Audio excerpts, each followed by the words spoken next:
রাধে কৃষ্ণা গৌর ভক্তবৃন্দ, আমাকে একটা কথা আপনারা বলুন, আপনারা কি খুবই দুশ্চিন্তা বা হতাশগ্রস্ততা বা ডিপ্রেশনে ভুগছেন? আপনারা কি মানসিক অশান্তির শিকার হচ্ছেন? তবে 30টা সেকেন্ড দাঁড়িয়ে যান। শ্রীমদ্ ভগবদ্ গীতায় এর কি সমাধান শ্রীকৃষ্ণ অর্জুনকে উপদেশ দিয়েছিলেন তা আমরা একটু শুনে নিই। আজকে আমরা শুরু করতে চলেছি শ্রীমদ্ ভগবদ্ গীতার 2য় অধ্যায়ের 44 এবং 45তম শ্লোক। চলুন শ্লোকটি শুরু করা যাক। সাংখ্যযোগ 2য় অধ্যায় শ্লোক 44। ভোগ ঐশ্বর্য প্রসক্তিয়ানম তয়া অপহৃত চেত স্বাম ব্যবসায়িত্বা বুদ্ধি সমাধৌ ন বিধীয়তে।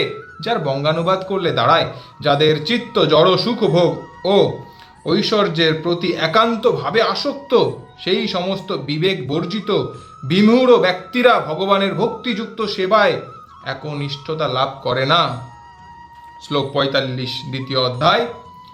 ত্রৈগুণ্য বিষয়া বেদা নিস্ত্রৈগুণ্যো ভাবার্জুন নির্দ্বন্দ্বৌ নিত্য শাস্ত্রস্থ নির্যোগম ক্ষেম আত্মবান। যার বঙ্গানুবাদ করলে দাঁড়ায়, বেদে প্রধানত জড় প্রকৃতির 3টি গুণের বিষয়ে আলোচনা করা হয়েছে। হে অর্জুন, তুমি এই গুণগুলিকে অতিক্রম করে নির্গুণ স্তরে অধিষ্ঠিত হও, সমস্ত দ্বন্দ্ব থেকে মুক্ত হও এবং লাভ ও আত্মরক্ষার দুশ্চিন্তা থেকে মুক্ত হয়ে আধ্যাত্ম চেতনায় অধিষ্ঠিত হও।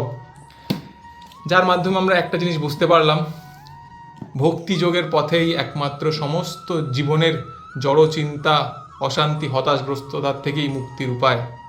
আজকের মতো এইটুকুই। আজকের শ্লোক দুটি ভালো লেগে থাকলে কমেন্টে অবশ্যই হরে কৃষ্ণা লিখবেন। আমার সাথে আপনার আবার দেখা হচ্ছে এক নতুন দিনে নতুন শ্লোক নিয়ে। আজকের মতো বিদায়। হরে কৃষ্ণা।